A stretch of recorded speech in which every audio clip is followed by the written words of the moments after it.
Good morning, folks. Out in the shop this morning getting started, having my coffee, sitting beside my wood stove that doesn't have a fire in it because it's not cool enough. I can't wait, but I got several projects I'm working on.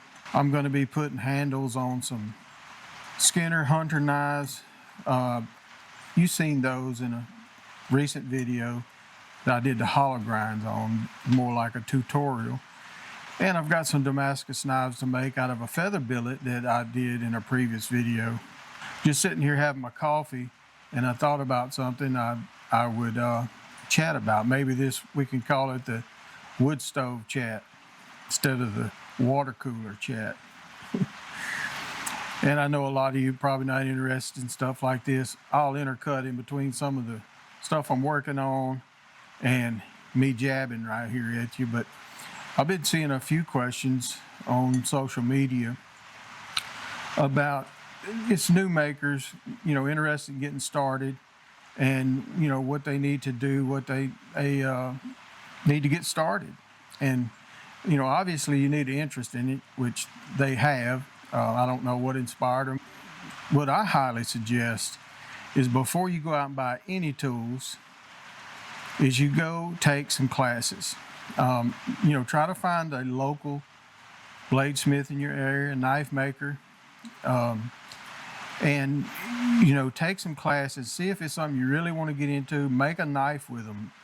Go to your local ABS meetings or ABS classes, or here where we're at in South Louisiana, we put on a couple demonstrations or classes, whatever you want to call it, functions, events, every year, and everyone's invited. You can come and there'll be folks demonstrating and showing how, and you can kind of get some hands-on involvement there too. But you really get a feel and a taste for what you're getting into before you go out and buy a bunch of material and tools. And if you do, there's some inexpensive things you can do to get started, but they can create bad habits, and they can cause you to be discouraged because they're just inferior tools. I experienced that early on when I first started making knives with I was trying to grind bevels and make knives with a 4-inch by 24 Craftsman sander. And I actually ground hollow grounds with the aluminum wheel as a contact wheel with that machine. And I've shown those in a previous video, some of my very first knives that never left the shop and many people have ever seen, actually. And they're in a box up here on the shelf back there. But I pulled them out a while back, showed the group. You can find that video somewhere. But it's really discouraging. If I hadn't had the passion to want to make knives, I probably would have stopped right there. So be careful with getting, inferior tools. That's why I suggest go take a class and, find a local maker. Stock removal is a good start. You don't have to forge a knife and to be a knife maker at all. I do both stock removal and forging. But I can tell you, when I forge a knife, when I'm done with it, it's going to have some stock removal done to it. I don't care who you are. I don't care. You're going to end up putting that knife to a grinder and removing stock at some point. It doesn't make you a better knife maker to be a forged bladesmith knife maker. Like I said, I do both. I'm a journeyman smith. And I'll put my stock removal only knives up against the forged knives any day, and it's science. It's not some kind of magic or mystique. It's yes, I understand you want to be traditional and all that, but don't let any of that intimidate you. If you want to do stock removal only, I would highly suggest learning how to grind knives, because you're gonna have to learn how to grind knives, and that is stock removal. And you can forge them to shape and, all the way down, just planished way down to nothing. But there's going to be a point where you're going to put a grinder to it. And I can look at a knife, if somebody says, I only forge mine, I can look at a knife and tell you, yep, I agree, it's been forged only. You know, you can make prison shanks or you can make clean looking knives. And that's, you know, it's whatever you want to do. If you want to be a pioneer, you know, ancient, you know, really prehistoric, traditional blacksmith, where he would every now and then make a knife, beat one out on an anvil, and forged finish, and just file it to profile, which is stock removal, and sharpen it, whatever. That's fine. I don't have a problem with that. Just don't try to intimidate people that want to do something different. And so I highly suggest that you do that, and learn stock removing, and really how to grind bevels, do plunge lines. I mean, there's a lot of stuff out there that's people didn't learn that part at all before they started beating on steel after watching a TV show. But take your time, ease into it, don't jump out, buy a bunch of stuff.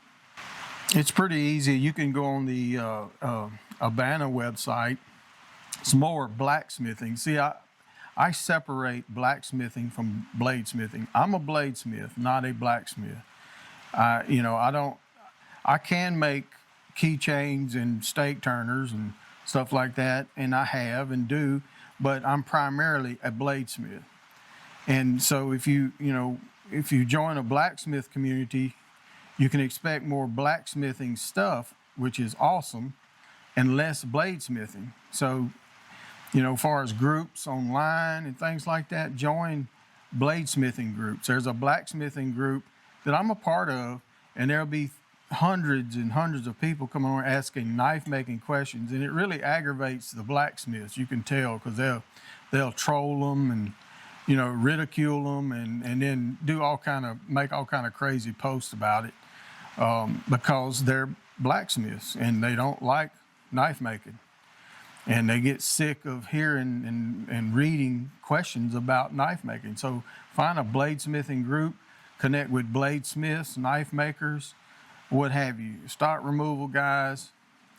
Join the ABS, join the guild if you can, and you'll get in there and connect with people, like-minded people, and you won't be discouraged from, by trolls and things like that discourage you. So I hope you enjoyed this Woodstove Chat, or wood heater chat, whatever you want to call it, and got something out of it. Just if you got any questions, leave them down below. Let me know what you'd like to see.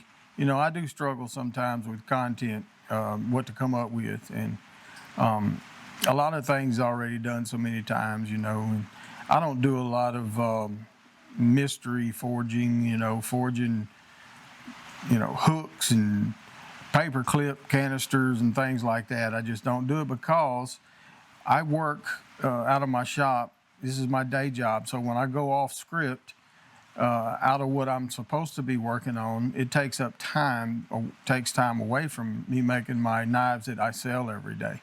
Now I do that sometimes, like I did with the forged roller bearing swamp spike that I did in a couple videos back. That took me, a half a day to make. Most of that was heat treating. It's pretty quick forging and grinding. So, but if there's something you'd like to see, and I know that the other stuff's popular, I don't know what the attraction is. I try to show, very in-depth knife making techniques, and to give you something to learn to start making knives, and not a lot of entertainment. Maybe that's where I'm going wrong here, but I appreciate you watching anyway. I want to thank my patrons, and we'll see you on the next one.